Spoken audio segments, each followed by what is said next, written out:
Ya, pemirsa, program pengadaan barang dan jasa Lembaga Kebijakan Pengadaan Barang Jasa Pemerintah atau LKPP yang mewajibkan produk lokal turut didukung oleh industri tekstil dan produk tekstil dalam negeri.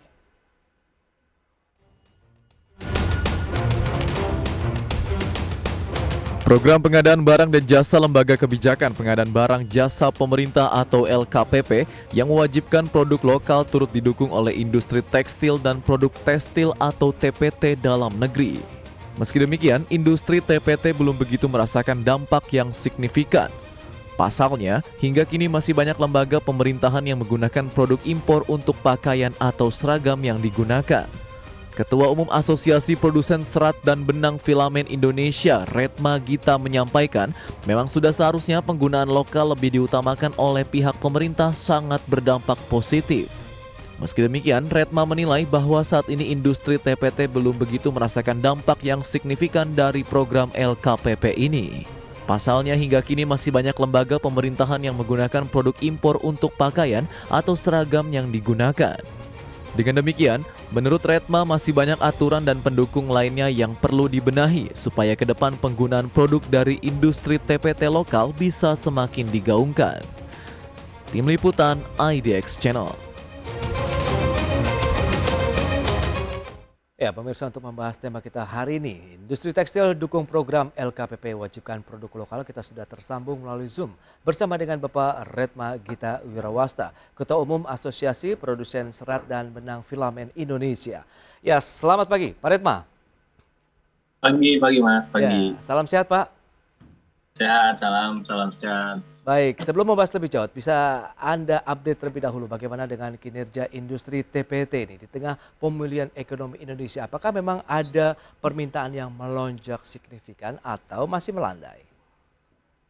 Kalau dari sisi kinerja sudah sangat-sangat lebih baik ya. Kalau kita lihat kuartal 1, memang dari kuartal 3, kuartal 4 2021 plus puncaknya di kuartal 1 2022 ini kan pertumbuhan kita naiknya sangat besar ya, 12,45% pertumbuhan industrinya. Ini juga memang didorong utamanya oleh konsumsi domestik yang tumbuh cukup signifikan. Oke. Dan yang paling utama adalah pada saat itu impornya juga melemah ya, artinya barang-barang impor juga ditahan banyak oleh beberapa kebijakan, ada tata niaga, ada juga trade remedy, safeguard, dan anti dumping.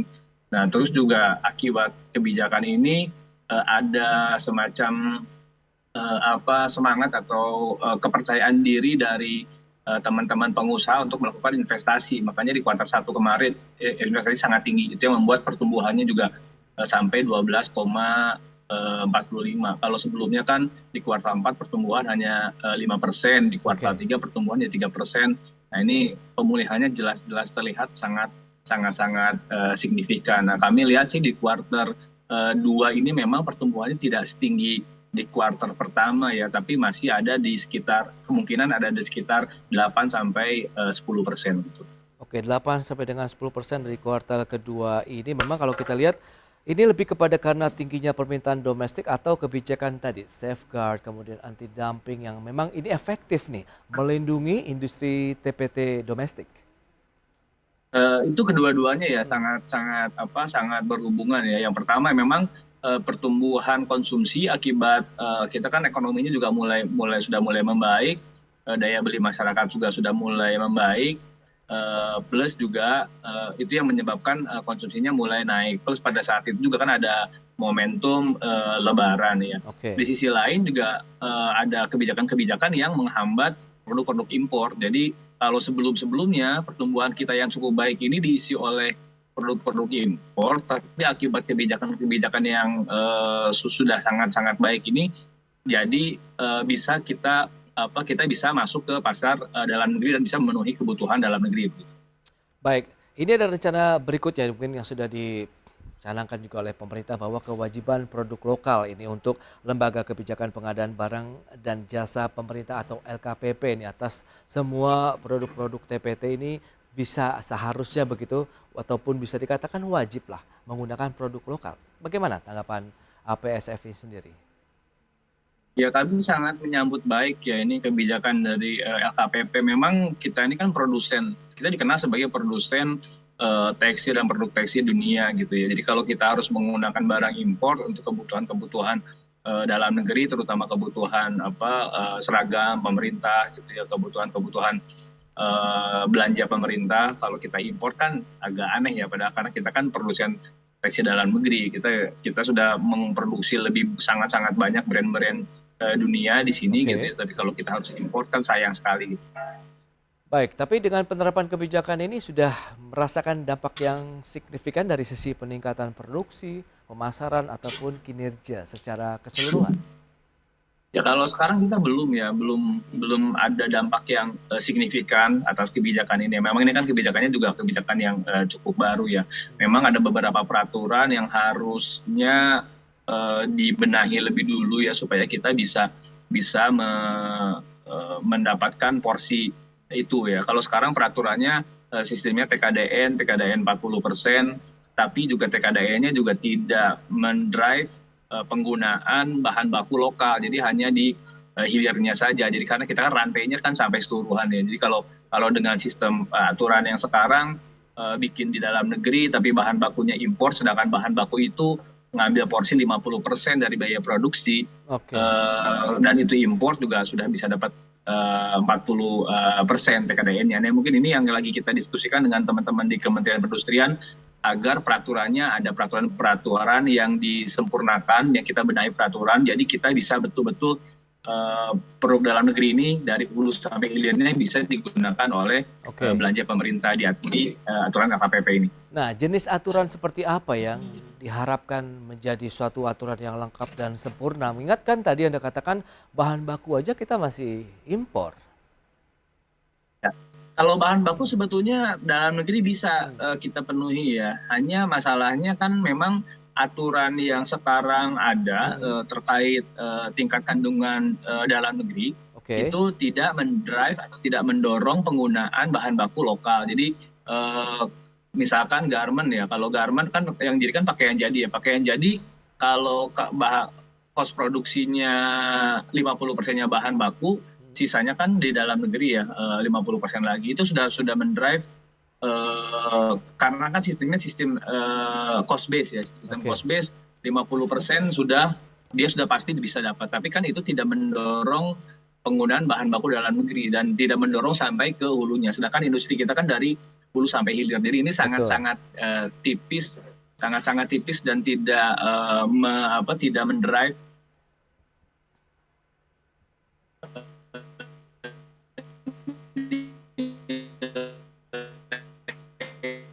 tambah yang lebih kemudian kita harap ada aturannya bahan baku dalam negerinya bisa dapat lebih lebih banyak.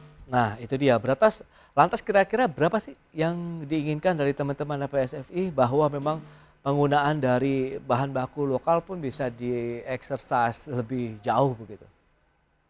Ya, jadi memang yang usulan kita adalah perhitungannya ya, cara perhitungannya tidak cost base ya, tidak cost base tapi Oke, raw material base gitu. Kalau raw material base kan kita punya dari hulunya betul ya, iya, dari bahkan dari serat, bahkan ke petrochemicalnya kan kita industrinya sudah punya.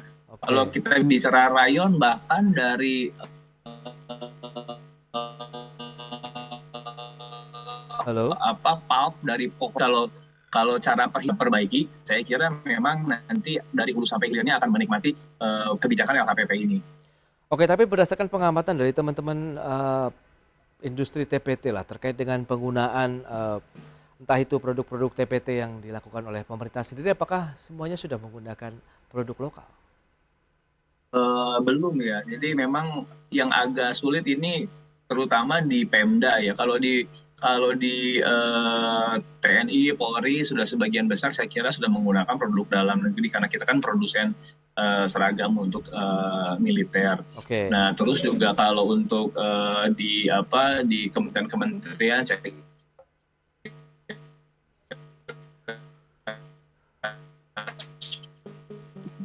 Halo? lagi Kementerian pertahanan yang itu sudah BUMN baru menggunakan produk dalam negeri. Tapi yang agak sulit ini Pemda nih. Pemda nih masih Ya. banyak yang belum menggunakan produk-produk dalam negeri. Dan berikut ini kami sampaikan infografik terkait dengan gelombang impor tekstil ke Indonesia. Kita lihat dari tahun 2017 sampai dengan 2021. Seperti apa sih fluktuasinya? Ya, di tahun 2017 ada impor tekstil mencapai 2,2 juta ton. Kemudian di tahun 2018 dan ini adalah salah satu yang tertinggi ya, 2,5 juta ton. Berikutnya turun lagi di tahun 2019 menjadi 2,3 juta ton dan di tahun 2020 seiring dengan adanya pandemi, impor tekstil ke Indonesia juga mengalami penurunan menjadi 1,8 juta ton dan di tahun 2021 naik lagi menjadi 2,2 juta ton, tidak jauh berbeda dengan tahun 2017. Selanjutnya, dari volume impor tekstil ini berdasarkan negara pemasok. Ini data tahun 2021. Tiongkok mendominasi sebanyak 990 ribu ton begitu ya. Kemudian 174,8 ribu ton dari Brazil, Amerika Serikat 137,9 ribu ton, Korea Selatan 122,1 ribu ton dan Australia 115,9 ribu ton. Itu dia beberapa negara yang memasok produk PT mereka ke Indonesia. Kita lanjutkan kembali perbincangan bersama dengan Bapak Retma Gita Wirawasta, Ketua Umum Asosiasi Produsen Serat dan Benang Filamen Indonesia. Ya, Pak Retma, kalau kita simak berdasarkan data yang sudah disampaikan tadi dari sisi importasi tekstil ke Indonesia ini cukup kencang ya, rupanya 2,2 juta ton di tahun 2021. Apa yang bisa kita lihat? Apakah ini masih berpeluang sama di tahun 2022? Kalau lihat peluangnya mungkin masih sama ya, terutama terutama Cina ya. Sebetulnya kalau yang untuk Amerika Serikat dengan Australia itu tidak jadi masalah itu karena itu kan lebih banyak didominasi oleh impor kapas di mana kita kan sama sekali tidak memproduksi kapas. Tapi kalau yang dari Cina dan dari Korea itu paling didominasi oleh impor kain dan sekarang mulai dari Bangladesh impor pakaian jadi. Jadi saya kira banyak hal yang sebetulnya kita bisa substitusi selain kapas selain kapas dari Amerika sama Australia. Kalau untuk kain, untuk bahan untuk pakaian jadi sebetulnya kita bisa produksi sendiri dan kita harusnya sudah bisa substitusi impor. Nah, ini yang sedang kita upayakan bersama Kementerian Perindustrian, bersama Kementerian Perdagangan untuk mensubstitusi produk-produk impor tersebut. Itu dia, tadi kalau kita lihat memang trennya dan fluktuasi dari gelombang impor tekstil masih cukup tinggi begitu ya. Masih jutaan ton begitu yang masuk ke Indonesia. Lantas bagaimana kalau kita bicara mengenai tadi LKPP, kemudian penggunaan seragam pemerintah yang Anda katakan juga masih ada yang menggunakan produk impor. Ini apa yang sedang terjadi begitu dan mengapa terjadi? Ya memang dari memang ada beberapa instansi pemerintah yang kita masih minta komitmen mereka untuk menggunakan produk dalam negeri ya. Terutama tadi saya sebutkan Pemda di beberapa daerah ini juga kan sepertinya komitmennya masih rendah untuk menggunakan produk-produk dalam negeri ya. Nah, ada juga sebetulnya dari beberapa kementerian juga belum full, terutama juga dari BUMN juga belum full. Memang ada beberapa BUMN yang kita melihat sudah terutama dari BUMN perbankan gitu ya, dari BUMN transportasi, mereka sudah komit untuk menggunakan produk dalam negeri, tapi banyak BUMN lain juga yang belum komit. Nah, untuk kementerian juga kami melihat baru yang full menyatakan harus 100% adalah Kementerian Pertahanan. Nah, saya rasa masih banyak kementerian-kementerian lain yang harusnya bisa komit untuk menggunakan produk dalam negeri. Jadi industri kita juga bisa lebih hidup, punya market dan tentu akan berkontribusi lebih terhadap perekonomian secara nasional. Baik, lantas Pak Retma, kalau kita bicara mengenai jenis dari produk tekstil ataupun lainnya begitu yang banyak digunakan oleh para ibaratnya ASN begitu ya, ini apa sih? Apakah seragam saja atau ada produk TPT lainnya? Ya, yang paling besar produksinya memang seragam ya. Tapi seragam pun juga kan tidak hanya seragam yang dipakai oleh ASN. Kita melihat kadang-kadang juga ada event-event olahraga yang menggunakan pakaian yang cukup banyak. Belum lagi misalkan kalau kita bicara Kementerian Agama, ada produk-produk untuk kepentingan haji dan umroh, memang bukan dari uang APBN, tapi itu kan juga atas kebijakan dari Kementerian Agama, itu juga sangat besar. Belum juga kalau kita melihat belanja-belanja lain seperti home furnishing ya, hordeng, taplak meja gitu ya, itu juga kan cukup besar. Karpet ya di instansi pemerintah juga cukup besar. Memang kalau karpet sih sebagian besar sudah disuplai oleh dalam negeri, tapi untuk home furnishing saya kira masih minim. Baik, lantas kalau kita bicara mengenai kualitas begitu, apakah ada suatu hal yang berbeda begitu sehingga mereka memilih menggunakan produk dari luar dibandingkan dengan produk lokal, Pak Retma? Kalau secara kualitas tidak ada ya, karena memang kualitas ini kan kita juga dikenal sebagai produsen tekstil dunia ya. Kita memproduksi banyak brand-brand dunia gitu ya. Dari sisi kain juga kita supply, dari sisi termasuk dari sisi benang sampai seratnya juga itu dari dalam negeri. Jadi secara kualitas nggak ada. Memang yang membedakan adalah dari sisi harga gitu ya. Dari sisi harga sebetulnya juga tidak terlalu besar perbedaannya. Tapi kalau bahan baku impor ini memang ada sedikit lebih menguntungkan ya untuk penyediaannya dibanding dari lokal gitu. Oke, harganya lebih murah dibandingkan dengan produk lokal, Pak Retma? Iya, impor memang sedikit lebih murah ya dibanding produk lokal, karena memang kan kalau kita melihat sebetulnya kalau kita head to head ya antara produk lokal dengan produk Cina misalnya, itu harganya nggak jauh beda, paling beda 10%. Kalau dengan freight cost itu harusnya sama, dengan pajak jadi sama. Tapi kan kita tahu kayak Cina misalnya dia punya kebijakan export rebate gitu ya, dia main di mata uang. Jadi memang dari sisi harga jadinya sedikit lebih murah dibanding produk lokal gitu. Oh, itu menjadi tantangan tersendiri ya kalau kita bicara mengenai disparitas harga jual ya. Tentu kan ya masyarakat sebagai konsumen ataupun dari pemerintah daerah tadi mencari harga yang kompetitif begitu ya, Pak Retma. Lantas bagaimana teman-teman dari produsen TPT menyikapi ini? Iya, sebetulnya dari sisi ini kan kita minta ada semacam equal treatment ya. Padahal sebetulnya kalau dari LKPP kan ada kebijakan untuk harga lokal boleh sedikit lebih mahal ya dibanding produk impor. Bahkan kalau produk lokal sudah ada yang TKDN-nya lebih dari 25%, itu produk impor dilarang untuk ikut tender gitu ya di belanja pemerintah. Nah, tapi saya kira memang beberapa Pemda yang saya tadi sebut belum punya komitmen untuk menggunakan produk dalam negeri, itu biasanya memainkannya di spek ya. Jadi speknya sebetulnya kita bisa bikin spek itu, tapi kalau dengan waktu yang sedikit kan agak sulit ya. Biasanya mereka memainkan spek supaya tetap bisa barang impor yang masuk. Jadi saya kira memang sebetulnya harusnya ada komitmen dari instansi pemerintah untuk menggunakan produk dalam negeri. Itu dia, berarti yang ditunggu-tunggu adalah memang bagaimana komitmen mengembangkan produk Indonesia untuk menjadi raja di negeri sendiri, itu yang paling utama begitu ya Pak Retma.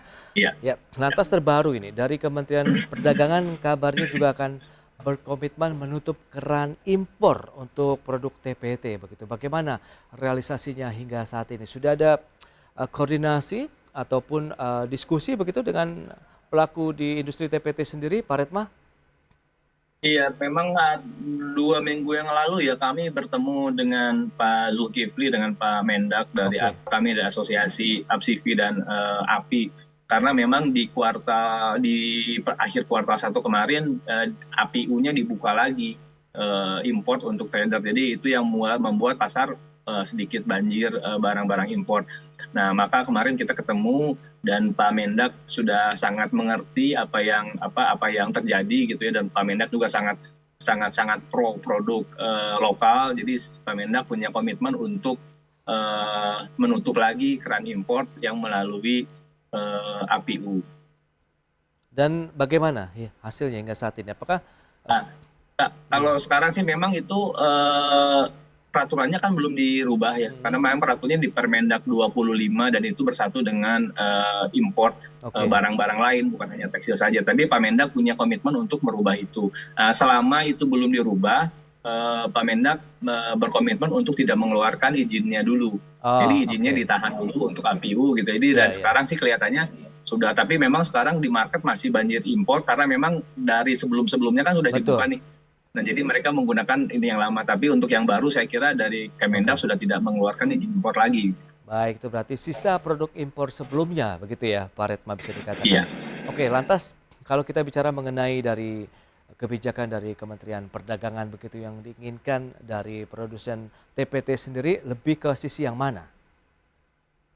Eh, yang utama sebetulnya adalah pasar domestik ya. Jadi memang kita minta komitmen dan Kemendak juga sudah berkomitmen untuk Oke. pasar domestik. Karena ini lagi ekspornya kan lagi sulit ya karena inflasi di Amerika Serikat, ada di Uni Eropa. Tentu untuk ekspor perlu ada tantangan yang lebih besar gitu ya. Jadi mau nggak mau pasar domestik harus menjadi tumpuan gitu. Jadi kalau asal pasar domestik dijaga maka kinerja sektor ini juga bisa terjaga. Tapi kalau pasar Oke. domestiknya lepas gitu ya karena orang dia masukin barang impor, kita agak sulit. Dan itu juga dari Kemendak juga sudah sama-sama mengerti bahwa pasar domestik ini sangat penting untuk produk TPT nasional. Ya, menarik berikutnya kalau kita cermati apabila memang sudah dibendung importasi produk tekstil ataupun lainnya begitu di Indonesia. Lantas bagaimana kesanggupan dari teman-teman produsen TPT sendiri memenuhi kebutuhan permintaan di dalam negeri? Kalau dari sisi kesanggupan pasti kita sanggup ya, itu Hmm, terbukti di kuartal 4, kuartal 1 ya, waktu itu juga APU-nya kan ditutup. Terus oke, APP juga sangat selektif ya waktu itu dari ke teman-teman Kementerian Perindustrian.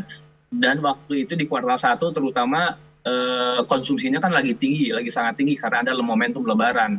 Nah, bahkan di momentum konsumsi yang sangat tinggi pun kita sangat bisa memenuhi kebutuhan dalam negeri, baik kebutuhan barang jadinya maupun kebutuhan bahan bakunya, oke. termasuk bahan-bahan baku untuk IKM. Jadi dari sisi situ saya kira kesanggupan kita sudah terbukti kita bisa sanggup untuk memenuhi permintaan dalam negeri. Bahkan karena ada tingginya permintaan dan bendungan untuk barang-barang impor di kuartal 1 ada 10 perusahaan yang sudah melakukan investasi ya, baik investasi baru maupun investasi untuk menambah kapasitas di internal perusahaannya. Oke, lantas bagaimana rencana ke depan begitu optimisme dari teman-teman produsen TPT terkait dengan kebijakan tadi wajib menggunakan produk lokal? Ya, jadi memang kalau untuk ini yang ke depan yang akan kita lakukan adalah yang pertama kita membenahi Oke, aturan-aturan terkait TKDN. baik. Terus juga kita akan minta koordinasi juga dari karena ini kan LKPP kan sifatnya harusnya memaksa instansi-instansi pemerintah untuk menggunakan produk dalam negeri. Jadi kita akan berkoordinasi dengan LKPP ya untuk agar instansi-instansi pemerintah ini betul-betul dipaksa gitu ya, dan monitoringnya juga harus clear ya monitoringnya. Jadi kalau misalkan mereka tidak menggunakan produk dalam negeri padahal ada produk dalam negeri di situ, bagaimana Iya, punishment-nya untuk instansi-instansi pemerintah gitu itu ya. Jadi dia. saya kira kalau itu dilakukan bisa semua produk-produk kebutuhan seragam, Mhm, kebutuhan tekstil betul. dari APBN ini bisa Ya, diserap oleh produk-produk dalam negeri. itu dia Pak Retma, yang paling utama adalah memang pengawasannya di lapangan begitu ya. Semoga ini Ya, menjadi suatu titik balik yang perlu kita cermati ke depan begitu dari implementasinya. Pak Retma, ya, terima ya. kasih banyak nih atas waktu yang Anda Baik, sempatkan dan sharing yang Anda berikan juga untuk pemirsa IDX Channel. Selamat melanjutkan baik, baik, aktivitas Mas. Anda kembali. Salam sehat Pak Retma, terima kasih. Terima kasih. Siang-siang. Ya, pemirsa, 1 jam sudah saya menemani Anda dalam program Market Review. Dan untuk mendorong bermunculannya inovasi unggul dalam ekonomi hijau dan sebagai wujud apresiasi terhadap produk inovasi berbasis keberlanjutan, IDX Channel tahun ini kembali mengadakan IDX Channel Anugerah Inovasi Indonesia dengan tema Fostering Sustainable Innovation in Economic Recovery yang akan ditayangkan pada hari Kamis 25 Agustus 2022 pukul 19 waktu Indonesia Barat. Saksikan hanya di IDX Channel. Ya, saya Prasetyo Wibowo beserta kerabat kerja yang bertugas undur diri. Terima kasih dan sampai jumpa. Selamat datang di IDX Channel Anugerah Inovasi Indonesia 2022. IDX Channel Anugerah Inovasi Indonesia. The most innovative company.